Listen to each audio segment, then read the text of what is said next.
प्रधानमंत्री नरेंद्र मोदी ने बुधवार को 16वें ब्रिक्स शिखर सम्मेलन को संबोधित करते हुए कहा कि भारत युद्ध का नहीं बल्कि कूटनीति और संवाद का समर्थन करता है। साथ ही उन्होंने चीन और रूस जैसे बड़े देशों के राष्ट्रपतियों के सामने आतंकवाद पर प्रहार किया। उन्होंने कहा कि आतंकवाद के मुद्दे पर लोगों का दोहरा रवैया नहीं चलेगा। पीएम मोदी ने कहा कि हमारी बैठक एक ऐसे समय में हो रही है जब विश्व युद्धों, संघर्षों, आर्थिक अनिश्चितता, क्लाइमेट चेंज, आतंकवाद जैसे अनेक चुनौतियों से घिरा हुआ है। विश्व में नॉर्थ साउथ और पूर्व पश्चिम डिवाइड की बात हो रही है। महंगाई की रोकथाम, food security, energy security, health security सभी देशों के लिए प्राथमिकता के विषय हैं और टेक्नोलॉजी के युग में साइबर सिक्योरिटी, डीप फेक के जैसे नई चुनौतियां बन गई है। ऐसे में ब्रिक्स को लेकर बहुत अपेक्षाएं हैं।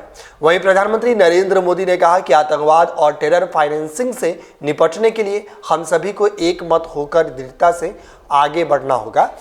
ऐसे गंभीर विषय पर दोहरे मापदंड के लिए कोई स्थान नहीं है। हमारे देशों के युवाओं में कट्टरपंथा को रोकने के लिए हमें सक्रिय रूप से कदम उठानी चाहिए। यूएन में अंतर्राष्ट्रीय आतंकवाद पर व्यापक अभिसमय के लंबित मुद्दे पर हमें मिलकर काम करना होगा। इस तरीके की बातें प्रधानमंत्री नरेंद्र मोदी ने कही है।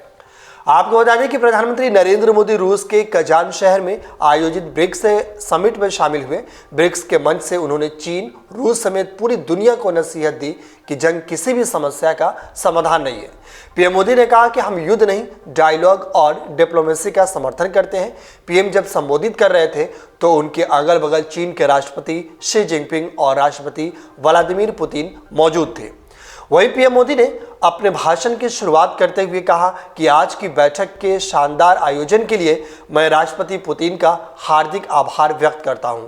मुझे बहुत खुशी है कि आज हम पहली बार एक्सटेंडेड ब्रिक्स फैमिली के रूप में मिल रहे हैं। ब्रिक्स परिवार से जुड़े सभी नए सदस्यों और साथियों का मैं हार्दिक स्वागत करता हूं। पिछले एक साल में रूस की सफल अध्यक्षता के लिए मैं राष्ट्रपति पुतिन का अभिनंदन करता हूं। इस तरीके की बातें प्रधानमंत्री नरेंद्र मोदी ने कही है।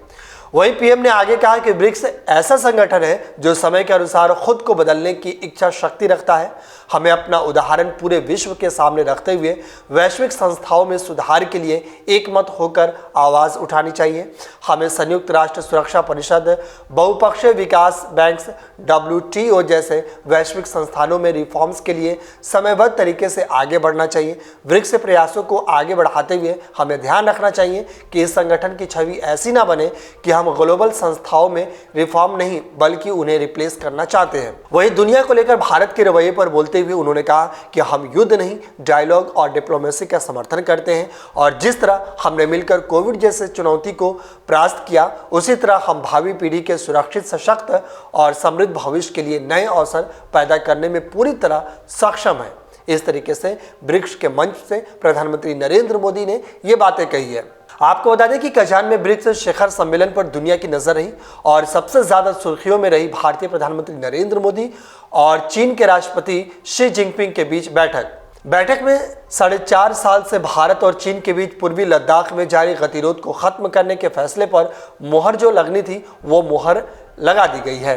अगर आप ये वीडियो YouTube पर देख रहे हैं तो हमारे चैनल को सब्सक्राइब कर बेल आइकन दबाएं और Facebook पर देख रहे हैं तो हमारे पेज को लाइक करें। 8 मिलियन प्लस सब्सक्राइबर, आपके इस भरोसे के लिए बहुत धन्यवाद। अगर आप ये वीडियो YouTube पर देख रहे हैं तो हमारे चैनल को सब्सक्राइब कर बेल आइकन दबाएं और Facebook पर देख रहे हैं तो हमारे पेज को लाइक करें। 8 मिलियन प्लस सब्सक्राइबर, आपके इस भरोसे के लिए बहुत धन्यवाद।